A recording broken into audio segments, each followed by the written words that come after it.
Pas asaj fitoreje shumë të polemizuar në tavolinë, Skënderbeu i shton një tjetër sukses historisë drejt titullit të tretë kampion. Këtë herë korçarët e drejtuar nga Mirel Josa fitojnë në fushë dhe bëjnë këtë pastër në një transfer të vështirë si ajo e Laçit. Golat e Plakut dhe Bicit në pjesën e dytë kanë vulosur fatin e sfidës që të premten ngriti si parin e javës së 17 të Superligës. Tripik jo vetëm titulli për kampionët në fuqi, por dhe konfirmimi besimit të Josës se skuadra e tij nuk përballet me asnjë krizë rezultati apo motivimi, ashtu siç ishte folur javët e fundit. Pak raste në pjesën e parë, megjithëse Skënderbeu do t'i afrohej shpejt avantazhit. Në minutën e 9 Plaku gjuan fort brenda zonës, por pa shënjesën e dur goditja e sulmuesit me topin që shkon lart mbi tra. I dobët reagimi Laçit, që luan mirë sa i përket manovrave defensive, por e ka të vështirë të organizohet në aksionet sulmuese.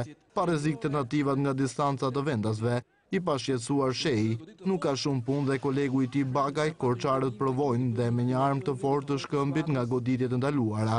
Dështon në dy rastet kapiteni i formacionit mik, ndërsa me një lojë të ashpër të dy skuadrave në mesin e fushës dhe me rjeta të paprekura do të mbylleshin 45 minutat e para. Me rikthimin në fushë korçarët, ata që rrezikojnë të parët me Ademir, e dhunshme goditja e brazilianit me topin që shkon gjitur me shtyllën e Dias Pingule. Janë të më kërkues të besuarit e Josës që i afrohen sërish avantazhit me Plakun. Sulmuesi përfiton nga një gabim i Çelës, por për të korrigjuar shokun e tij mendon Bakaj, që shpëton portën laçane.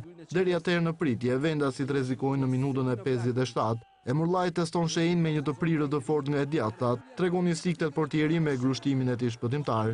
Korçarët kalojnë frikën dhe gjejnë avantazhin pas vetëm 5 minutash lojë. Bakaj nuk arrin të kontrollojë goditjen e fortë të Radas, përfiton Plaku që këtë herë nuk gabon. Festojnë korçarët, ndërsa goli është shokues për të besuarit e Stavrinicës që pas vetëm 2 minutash ndëshkohen sërish. Bici duket se është mësuar me golin në javët e fundit dhe përsëritet me një goditje me kokë brenda zonës. Në rrjet topi, fitoria duket arshivuar për korçarët që në minutat e mbetura administrojnë epërsinë e dyfish.